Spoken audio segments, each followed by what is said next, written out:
I'm Dr. Jordan Wiggins, and this is the Pleasure Principles podcast.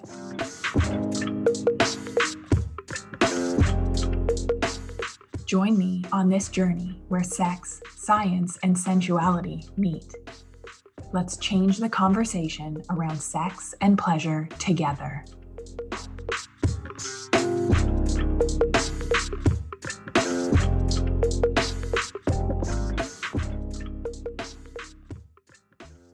Hello, superwomen. Trigger warning for this episode. I know if I had heard this when I wasn't ready to, I would have been a little off-put, but I'm sick of seeing you all exhausted, unfulfilled, spending your time, money, energy, resources on other things that do not fix the problem. Because let's be honest, when was the last time you were truly fulfilled? Truly happy, joyful, had amazing sex, felt connected, felt like everything was just rolling your way. If you haven't, I would suggest that you listen to part 1 of my Unfulfilled Relationship series. Talked about how 70% of you are unfulfilled in your relationship. And a lot of those of you that aren't have done programs. So this is common. This is an epidemic, okay? So we discussed what an unfulfilling relationship is and the 2 things that I have learned from working with over 2,000 superwomen. So if you have not listened, stop this and go and listen to part 1. Today, I want to get into the cost of an unfulfilled or toxic relationship. We like to think that health, intimacy, these issues are all separate from each other.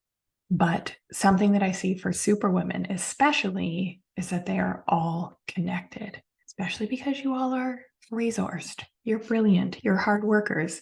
You've done the things, the therapy, the masterminds, the communication. You've read the books. You've listened to the podcasts, but something is still missing. So what you are trying to fix is not the actual problem. So you are not getting a comprehensive solution. You're not getting to the root. Today, we're going to talk about what a toxic relationship is, what to do if you're in one, because this is fixable. I love turning these around. Sometimes I start working one-on-one with a client, or she'll sign up for one of my programs. And on our first call, I'm thinking, don't think this one's going to last. Like things are kind of rough, and they end up more connected, better sex, communicating better than ever. And that's my favorite, when we can take something from the brink and make it better than it was. But it requires breaking it down and rebuilding it. So not for the faint of heart, but if you're listening, you're a superwoman and you're good at action. You're good at doing hard things. So when you're too close to the problem, it's hard to see these things. So I'm guessing that a lot of you are going to realize that you are in a toxic relationship, or there are elements to your relationship that are toxic. And it can be a little jarring, but stick with me through this series.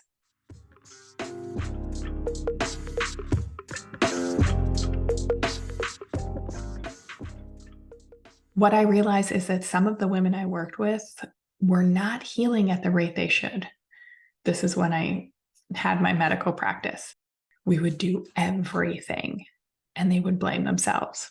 And I would work harder to try and make sure that I wasn't missing something. And it's so clear to me now with the perspective, but I would be working harder because my superwoman tendencies would be there. They would be working harder. And they would be really slow to heal. So in the Pleasure Collective, 75% of relationships are better than ever. And considering the divorce rate, I'm proud of those stats. So we go from unfulfilled or toxic to fulfilled, or sometimes there's those 25% that are slow to heal or would regress when my client started focusing on herself, her needs, wanting an equal in the partnership. I call this the void. So she would try everything, stand on her head, pretzel herself with very little improvement to the relationship. So how can some patients heal and have amazing success, their health improve? Some clients have the best sex of their lives. Some clients leave a relationship or come to me newly single, which is amazing because when we start doing this work on ourselves and we can just focus on ourselves, then who you relate to and enter a partnership with, it just works. We're not trying to get out of a rut or a dynamic. But why is it that some women were slow to heal, or things wouldn't work, or they would often even worsen when she would try and put the focus on herself? So these women are experiencing what I call feminine burnout, and it affects women physically, mentally, emotionally, financially. And the messed up part is that we focus on the wrong thing to fix it. So my clients in the Pleasure Collective have done therapy. They have been to several specialists, several alternative health practitioners, done the things, but something was missing. Something wouldn't hook up, still unfulfilled, still exhausted, still overwhelmed. And if you want to hear from a past client about what can change and what can shift when we deal with the totality of this problem, we will link the Tough Stuff podcast in the show notes. So women would come, these are like the early days, like 8-9 years ago, women would come to my medical clinic and the story would be the same. I just want to feel like myself again. I don't know what happened. I'm not sure what's wrong with me. My doctor says my blood work is fine. I feel like I'm just going through the motions. Why can't I just be happy? Well, because the problem that you are trying to fix is multifactorial, and each solution that you have tried has been addressing one thing, like one piece to the puzzle. So you're seeing improvement in some areas, but not all. So feminine burnout, physical symptoms, gonna reiterate them for you here. Fatigue and exhaustion, special type of fatigue that gives you brain fog and you kind of feel exhausted all day. You do not sleep well at night. You're waking. Oftentimes you're exhausted in the afternoon. You're using tons of coffee to get through the day. The sugar pick-me-up, maybe wine to unwind at night. Maybe you even need to nap to get through the day. You've got weight gain or difficult weight loss, and not that this is about a number, but the general feel of your body, knowing something's off, like wanting to feel lighter, but you just feel heavy and puffy and gross. So it's often like, I'm doing everything and the scale won't budge, or I'm doing what I used to do and it's not working. Having mood swings. So being snappy or crusty, as we like to call it in the Pleasure Collective. You get the sense that people are avoiding you. Maybe you've got period problems, heavy flow, missed periods, extra periods. You are losing hair, digestive issues, bloating, discomfort, diarrhea, constipation. And you probably even have a mystery illness, something that's been hard to diagnose, a rash, digestion issues. You've been to several specialists without answers. So I did a series on this. So this stuff sounding like you, we will link the Feminine Burnout series in the show notes. There's more there. So I started because I was approaching things as a naturopathic doctor in the past, and I started to notice there was more to it. There was anhedonia, which is the inability to feel pleasure or not being as happy as you used to be, feeling like you're going through the motions, like you're going on the vacation and not feeling present or happy, feeling numb during sex, not feeling the desired connection or aliveness in relationships and intimacy, maybe even at work. Like the things that used to bring you joy don't bring you joy anymore. And there's generally a significant lack of like female friendships and connectedness to the depth that they desire. So I've been here and I've been so yoked to the problem that I couldn't see it for myself. And this is part of what keeps us stuck in spinning our wheels or trying to numb to avoid the problem.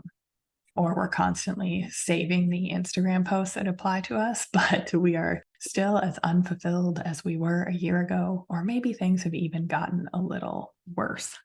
And I want to apologize to the women that in my early days that I couldn't see that you were slow to heal, that you had feminine burnout because your relationship was toxic or unfulfilling. So that was a massive piece getting in the way of your healing. And also a part of why you were experiencing feminine burnout in the first place. And this is a two-way street. There is in a relationship consists of three parts: you, the person, and the relationship. So if you do not have the support, if you don't know how to ask for and receive what you need to feel healthy, whole, and joyful, if you don't feel worthy of these things, that's a problem. One person can do the heavy lifting in a relationship, but they need a partner willing and able to meet them. And that's a hard realization for some of my clients, because when we start doing this work on pleasure and embracing our feminine side, and we start expanding and realizing that we don't have to work so hard to earn our love, a belief that so many super women learned in childhood, or that we have to work hard to enjoy, like we have to finish the to-do list and then we can do something for ourselves to feel good. Like this is big, this is cultural, this is generational. There's just, it's a lot, which is why you're getting a 3-part series on why so many people are unfulfilled. So when we're unfulfilled, but we have a partner that's willing and able to meet us when we have done our work and we've cleaned up our side of the street, that is beautiful. And like I always say, 2 well-intentioned people can be in an unfulfilled and toxic relationship and just need the right tools and skills to get out of it. Or one person might be completely unwilling to help improve the dynamic or is actively undermining it. And that is abuse, an abusive relationship.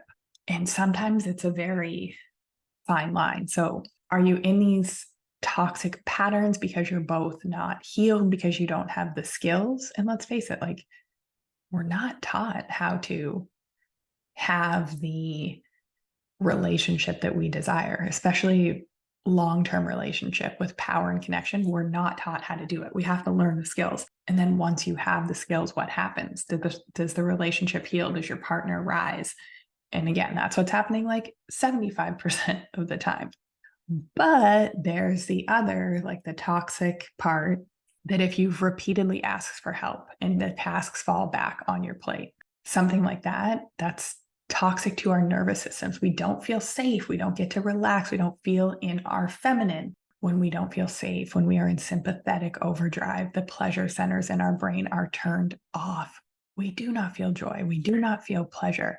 It impacts our health. It impacts our immune function. It impacts our sleep. It impacts our orgasms don't even feel as good as they could because we are in sympathetic overdrive. And then we have the added superwoman layer that we usually blame ourselves for being the problem in the relationship, or that it is up to us to fix it, because that is how we have been conditioned. Maybe we're in the masculine, telling people what to do, doing the planning, the organizing, and our partners and kids blame us for nagging because we have our CEO hat on all the time. We had a really good conversation about this on our last feminine mentorship call. Like, is it nagging, or is it not having the support that we need? That it is just this invisible expectation that we do all of the invisible management. And I want to bring up that even when you have help, because I think a lot of women that have a lot of help feel like they can't feel stressed out because they have that support that other women don't have. So they feel like they can't complain, which is, again, just societal gaslighting. But even with help, nobody is doing it like you can do it. Nobody's putting the mother's touch on it, and somebody still needs to manage the people. So even if you still have help, there can be an imbalance in workload and feeling safe in a relationship.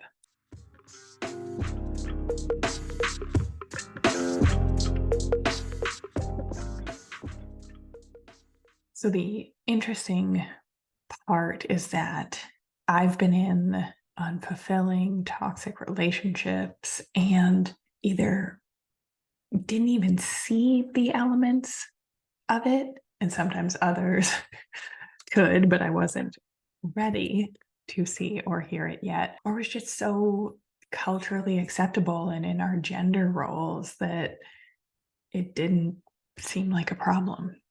I had to expand to look at, in a toxic relationship dynamic, it is hard for anyone to heal, or they're very slow to heal.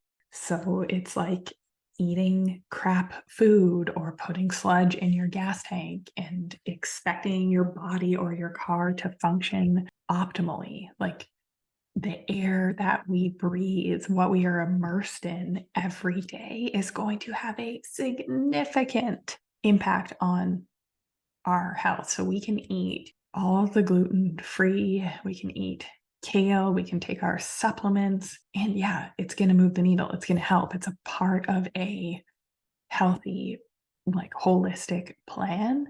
But if our relationship is toxic, then we're going to be slow to heal, or we're not going to see the benefits that we should. And I'll explain why. And the second thing is that if we have no ability to be in our feminine energy, that is going to significantly impact our health, our productivity, the level that we can function at, our ability to connect. So our feminine energy, that's being able to relax, being able to receive, being able to just be, to celebrate, rest. And most superwomen were go, go, go. We're on to the next thing. We don't ask for help. We do it ourselves with our superwoman cape on, and we do it with a smile, even though we are drowning inside. So, two things that I'm significantly looking for is, what's the environment like for this woman? And what is her relationship with feminine energy? Or is she fully stuck in her like masculine boss babe CEO? And neither of these things are impossible. Like, we can fix these things. I start working with women, like I said, sometimes when I get on the first call and it's like, I definitely don't think she's going to be able to stay, or it doesn't sound like her partner is going to be able to rise to the occasion once she gets in relationship with her feminine, and they end up better than ever. Working with high achievers, it's natural to want more, to desire more, and even that is feminine in nature. More. We don't just have the best sex of our lives and be like, okay, yeah, I'm good, I'm done. We want it again. We don't just want one flower. We want bouquets, fields of beautiful flowers. And there's a beauty to this desire when we really start accepting it and recognizing it and working with it in healthy ways, right? Where we're not putting it on our partner to fulfill every single one of those. So again, lots of unlearning and unpacking and conditioning around feminine energy to have true fulfillment and pleasure and joy. Superwomen want better health. They want to be more productive. They want to have more energy. They want to have more thought clarity, because having feminine burnout is impacting their business. And they want more in their relationships, because sometimes people come to me because they're like, I just want it better. Like, we're great teammates, but I know there's more. And sometimes I hit roadblocks with superwomen because they can't slow down, they can't relax, they can't give their bodies a chance to heal. So we need to work on that relationship to the feminine before doing the health things will work. They're like, I don't know why I can't lose weight. Well, because you are literally all masculine, and it is impacting your nervous system and your hormones and your inflammation and so many things. So there might be feminine work to do first. Now, something that I find interesting is that most of my clients are capable of healthy love, but they are stuck blaming themselves for the problems in the relationship. They are taking over responsibility.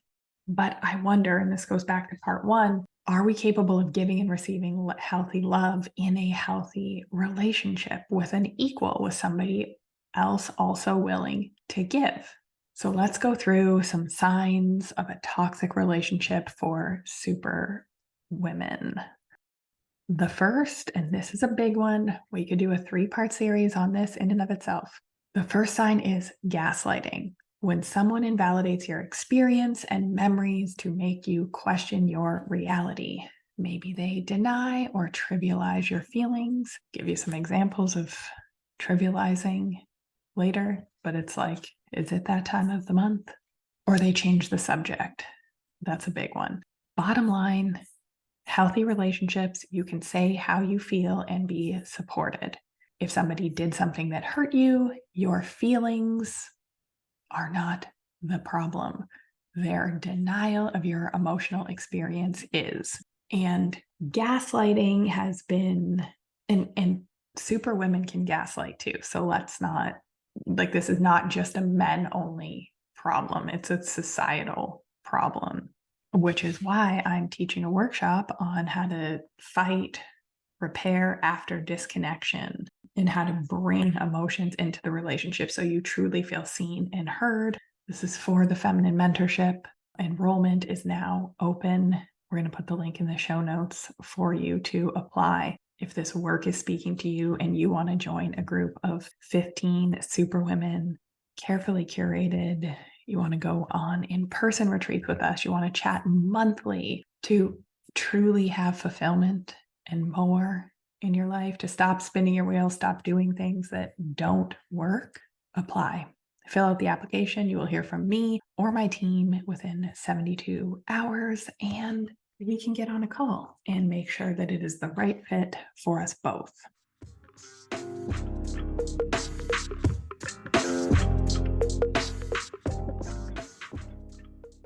Another sign that your relationship is toxic. You are walking on eggshells or waiting for the other shoe to drop. Even when things are good, you are waiting for something to go wrong.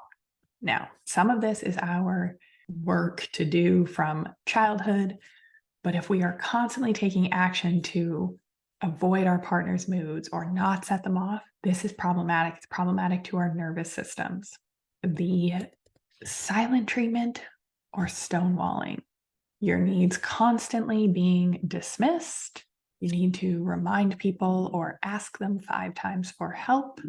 If you feel like no matter what you are doing, it's always wrong or not good enough. You're being trivialized, so accused of nagging, being on your period. There is constant suggestions for you to improve. And I do see super women being guilty of this toxic relationship trait. Usually, like, we're really good fixers, right? We often get paid to fix and paid well to fix for our career because we're super, super good at it. But when we're in that masculine CEO energy and bringing that into a relationship can be problematic. So conflict in a relationship where when things go wrong, which they inevitably do, you accuse, blame, criticize, and there's no real resolution. The problem is swept under the rug only for the pattern to repeat again. Neither party feels seen, heard, validated, or like it's resolved. Controlling or jealous behavior. If you don't feel like you have time to practice self-care or do things for yourself. If you have feminine burnout, you're exhausted, drained, overwhelmed. If you are waiting or hoping for things to change, your significant other never takes responsibility for things, or maybe you don't. There is no reassurance, or somebody is constantly seeking reassurance, can be a problem in anxious, avoidant relationship dynamics.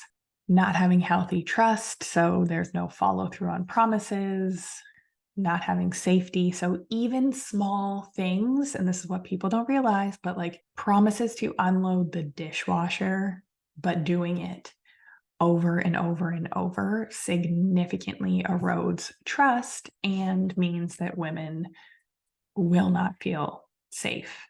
And then if our trust has been eroded for 6 months, a year, 5 years, and then we explode about it, then we are nagging or crazy. We need to feel safe for good sex and intimacy. It is like one of the main factors. I've talked about this so much. I'm not going to belabor it here, but to be in our parasympathetic, relaxed nervous state and have our pleasure centers turned on. That's why we often say that one of the sexiest things that a man can do is make a promise and keep it so that we feel supported. Feeling worse when you are with your partner or dreading going home. Oftentimes, work feels better for super women. You don't feel pleasure or joy, so you're experiencing anhedonia. You've stopped talking positively about the future of your relationship. Your partner never remembers your schedule or has care about what went on during your day. You may feel like you do all the work, planning the dates, the vacations, the invisible workload, and you make excuses for their bad behavior. I hear this one a lot, and it makes me want to scream, especially when I know the client isn't ready to hear it. But like, oh, he's had a lot of stress at work lately, or he's trying. And anyways, but we do 100 times the things and they can't even show up and do 10%. Like it's a total imbalance, a total power imbalance. It's gross. So hang on. And if you're honest, if you're truthfully honest, how many of these toxic traits are showing up in your relationship? Send me a DM on Instagram. I would love to know. So this is the biggest thing, is that toxic relationships or toxic relationship traits are not often openly acknowledged. And this is why they negatively impact our health and fulfillment, because they're going on, but we don't know they're there. It's just sort of like accepted as the way that it is. So, and if things are discussed, the toxic partner might gaslight the affected individual, make them feel guilty, confused, make them feel bad for bringing it up because it was, why are you bringing this up after work? Well, you are literally allowed to have feelings 24 hours a day. And if somebody was to not bring a feeling or a want or a need or an ask to you when you were overwhelmed or you had a lot on your plate or you were exhausted, no one would ever fucking talk to you. But you don't hear super women going around saying, oh, don't talk to me right now. I don't have time for this. So it can begin to feel like nothing is ever solved, that super women are like losing their minds and they're trying to do everything to fix the situation. And they might be made to feel that they have brought the situation on themselves because our inherent need, our Achilles heel, is to work harder or do more. And we talked about why superwomen are prone to this in part 1 of this series. Might be worth listening to these episodes twice each, because this is like, it's literally going on around us and in your relationships, and you're wasting time and money, like in counseling and all this stuff that's not fixing it, because we are not dealing with the true problem. We think we need a communication formula. You don't need a fucking communication formula, or Instagram would have solved your problem already. It is super women feeling that they are unworthy of affection or attention, or we're taught that we're too dramatic or our needs are too much. We're taught to be good girls, to put others' needs before our own, or cool girls to not have needs. Like that's kind of the messaging I had growing up. So individuals that are in or have experienced in the past toxic relationships may not even realize, because it's just sort of accepted that it's the way things are. And there's literally women that run multi-million-dollar companies and have no idea that their relationships are toxic. It's expected that women do a lot of things, the invisible workload in relationships or at home, and that's the way that it is. And we're also taught that if we have to ask for help, it's like a personal failure. It's like we failed or we're bad or we're wrong. So do you see how deep and ingrained this is? And this is generational. Like this is our parents and our parents' parents and our parents' parents' parents. And these dynamics persist. And now there's more expected of us because we are working out of the home, and often we are the primary breadwinners or we out earn our male partners, and then we burn out. We experience feminine burnout. So I will repeat, two well-meaning people can be in a toxic relationship. You can love each other. But what it does to your nervous system, your health, your well-being is a totally different thing that we need to stop ignoring. And you could be in the relationship with a covert abuser. He doesn't hit you, but all of these things in the toxic relationship are going on. And because he is kind and charming on the outside, and because we are not aware of the details, like just toxic relationship traits are kind of standard and accepted in society. So we don't even see what's going on. So my client with the mystery rash, my client that was sick all the time, client whose hair is falling out and is doing the things to fix it, but nothing has been fixed. We might need to start addressing the toxicity level of the relationship and her response ability to be in masculine and feminine energy. So what do we start to do about this? And most of us want to fix the relationship, which is only a part of the equation. And I am here to tell you the work starts with us internally, what we can control, what's on our side of the street. And that is what my fundamental teachings are. It is simple in its framework, and it's taking the action that is the harder part, because we are changing our beliefs or changing generational patterns. We're dealing with something that we didn't even know existed before, things that we just accepted as the status quo in our relationship, and things that we didn't even realize that not attending to our pleasure is affecting our health, our productivity, and our intimacy and connection in relationship. So it brings me to my fundamental teachings, the DAR method. What do you desire? And a lot of super women even fight me on this because they think they know what they want. And they're great at goal setting. They suck at desiring, being able to ask, for help, ask for our needs to be met. It also requires us acknowledging that we have needs, that we have a hell of a lot more needs than we thought we had or we were ever allowed to have. And we need to be able to receive the good sex, to receive help, money, rest, time. And that's kind of like the overarching buckets for your superwoman brain. But I will tell you, to start healing, we have to start with the truth. Are you in a toxic relationship? Are there toxic traits in your relationship? Do you feel supported? Are you fulfilled? If you don't want to go another day feeling like this, it is time to take action. If you are ready to invest in yourself, even if you're single and you have a history of toxic relationships or unfulfilling relationships where you're the overgiver, you're the people pleaser, and you do not want to repeat these patterns, because again, we are focusing on us. Do not repeat these patterns. Pour into your health, your well-being, your pleasure. I promise it will change everything.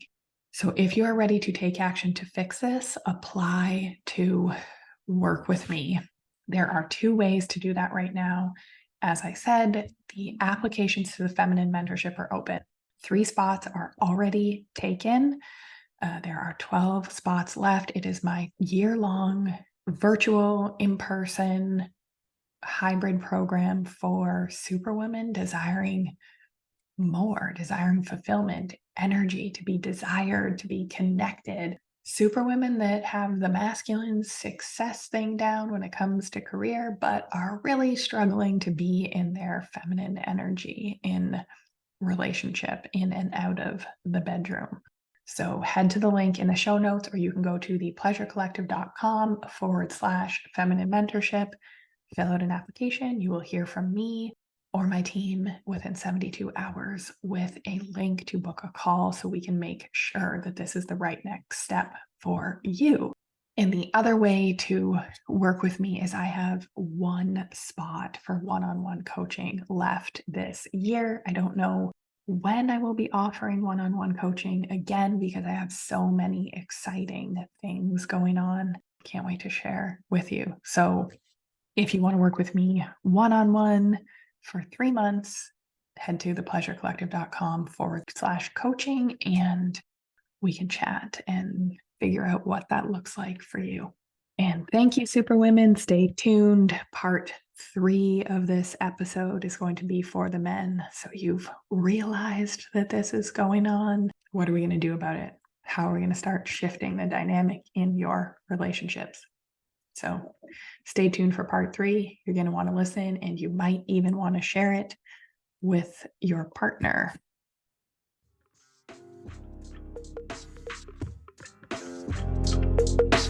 Have a great week, everybody.